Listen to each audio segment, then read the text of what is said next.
Hello guys, welcome back to Python Basic Tutorial Series Day 8 class. It's me Ashwath Shetty taking you people to understand the basic concept of Python. In my previous class, we have discussed about selection statements, if, else, elif statements along with and some examples. Today we are going to discuss about the concept called repetition, or in other words iteration statement. Sometimes in the program we need to work with the same statement many times to achieve some goals. For example, electricity bill, it occurs every month in the year. Same way many other tasks will comes in our day-to-day life. To achieve this we need to include many statements, so this is a tedious work and it makes a complex work in a program. So to overcome this we can instead use repetition statements or iteration statements. Sometimes these iteration statements called as looping constructs. So Python provides two types of looping constructs. One is for loop and second one is while loop. Let us start with the for statement now. The for statement is used to iterate over a range of value or a sequence of values. The for loop is executed for each of the item present in the sequence or the range. These values can be numeric or can be string or list or tuple as well. Let us see for loop syntax now. We need to use keyword for and it should have a control variable in sequence of items in a range. After that followed with colon, and we need to mention statements to execute the loop, that is called as statements inside the body of the for loop. Here the control variable check whether each of the values in the range have been traversed or not. For example, if I give the range 0 to 10, the control variable checks it will traverse 0 to 10 and it will checks each time the range is traversed or not. And same way, when all of the items in the range is traversed, the loop statements will not execute. It will come out of the loop. That is the termination of the loop. So the good programmer should specify the termination of the loop. That means ending point of the iteration. Now let us have one example for the for loop now. Before that we'll see one program to print the natural numbers from 1 to 5. For that, print 1, print 2, print 3. Same way, print 4. You can observe here, I am writing here same statement with a different value. That is, I am writing 5 times print statement to achieve the only one task. Now save this program and run this. So it prints 1 to 5 natural numbers. It is a tedious process. If I ask to print natural number from 1 to 1000, we need to include 1000 times the print statement. So it doesn't make sense. So instead of that, we can use looping construct to achieve this. So let us check how we can do that now. To print the natural numbers from 1 to 3, for the same program, we'll use for loop and write the program now. For num in, we'll use range function here. Range, we need natural number start from 1 to 4. Because range does not include last number, so we need 1 to 3 print result. So you should use 1 to 4 and you should followed with colon. Now print number. See, just only 2 statements we are going to finish the program. Save the program and run the program now. See, 1 2 3. So I have used their 1 to 5. We can change here for 5. Make it as 6. Save and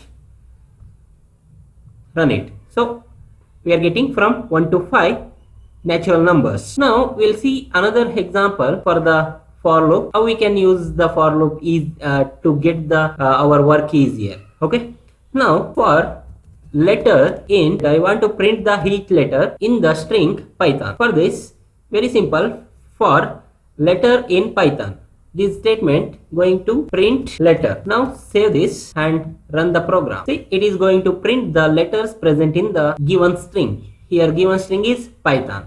Understand? So now we'll see some other example programs, that is, we'll use some list to print the data. Take one variable count, that is the list count, and give some value. Okay. Now I am going to use for loop for number in count and colon. I'm going to print the count now. Print num. So this program is going to print whatever the data or value present in the list now. Okay.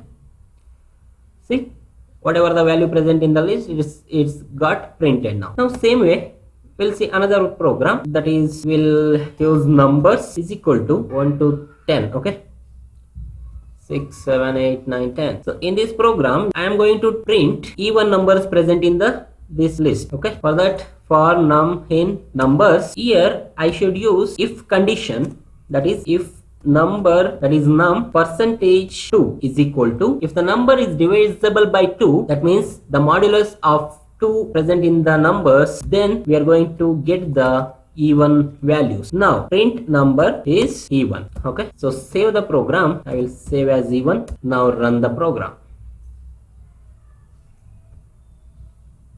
See, in the given list from 1 to 10, the even numbers are 2 is even number, 4, 6, 8, 10 are even numbers. So like this we can make use of the for statement, for looping construct in our program. Understand? Already I have gave introduction to range function. So we'll have some more demonstration on range function. Okay. So here the range function is the built-in function in the Python. So we'll see now some other example for range along with range function. Okay. For that, take for num in range. So give some range up to 10. If num greater than 0, then print. Here I am going to print the multiples of the numbers, that is num into 10. Okay. Now save the program and run it. So the range is starting from 1, and now here what happens, the number in range start from 1. Here if condition is checking the greater than 0, that means it takes from 1. Here in the print statement also I am doing computation, that is num multiply 10. That's why the 1 into 10, 10, like that it goes with the last number 9. Here range 10 means it is from 0 to 9, 10 numbers. Well guys, we'll move to the next looping construct, that is while loop. The while statement executes a block of code repeatedly as long as the control condition of the loop is true. The control condition of the while loop is executed before any statement inside the loop, and after each iteration the control statement will check the condition and it will test the condition. If it is true, then only it will execute the body of the loop. If it is false, then loop will be terminated. So let us see the syntax of the while loop. That is, we should use the keyword while and test condition colon and body of the while. We'll have some example program now. We'll print the 5 natural number only now. For that, we'll have one count variable, assign the starting value is equal to 1, and keyword while count is equal to or count less than or is equal to, I am going to print from 1 to 5 now. So 5 and colon. So print. We need to print now count. So after that we need to increment the value of count. Okay. In single we can increment like this. Okay. Count plus is equal to 1. It will have to increment the variable count itself. Now save it and run the program. See, it prints from 1 to 5. Here the program, initially the value assigned to the count is 1.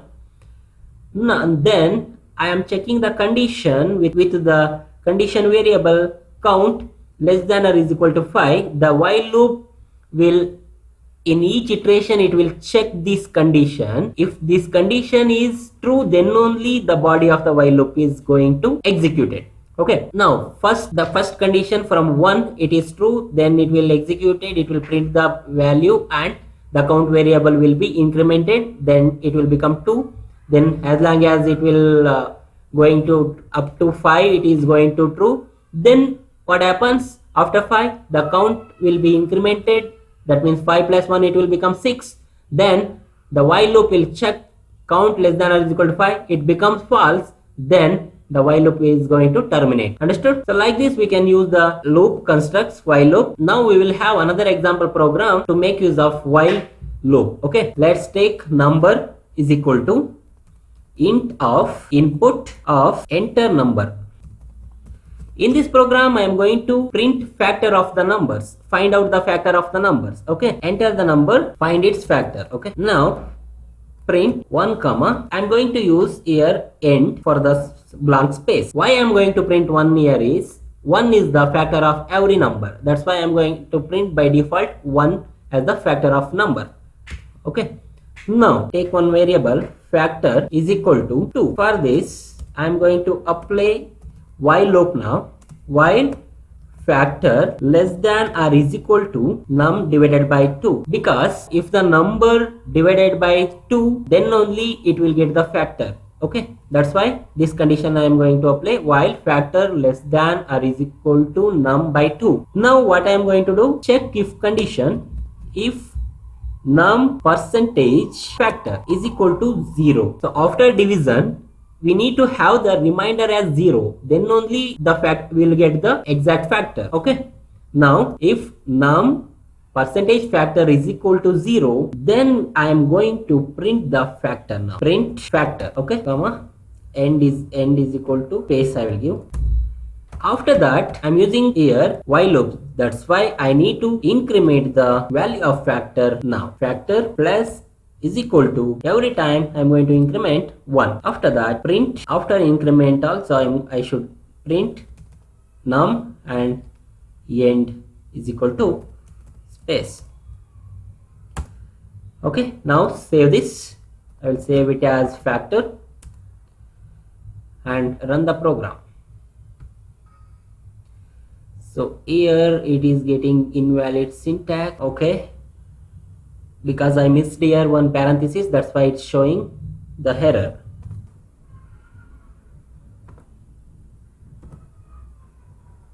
Fine. Now enter number to find its factor. Now we'll enter any one of the number. I'm going to enter 6. The factors of 6 are 1 is default, 2, 3, 6. So 6 is divisible by 1, 2, 3, 6. Okay, we'll give run one more time. We'll give some other number 15. For 15 the factors are 1, 3, 5, 15. Understand? Like this we can make use of the while loop function, while and for iteration constructs. Today we have learned and demonstrated for loop and while loop programs. I hope this demonstration and example programs are clear for you people. Practice this all example what I have shown and learn easily, and like the video and share to your friends. Thank you. Bye bye.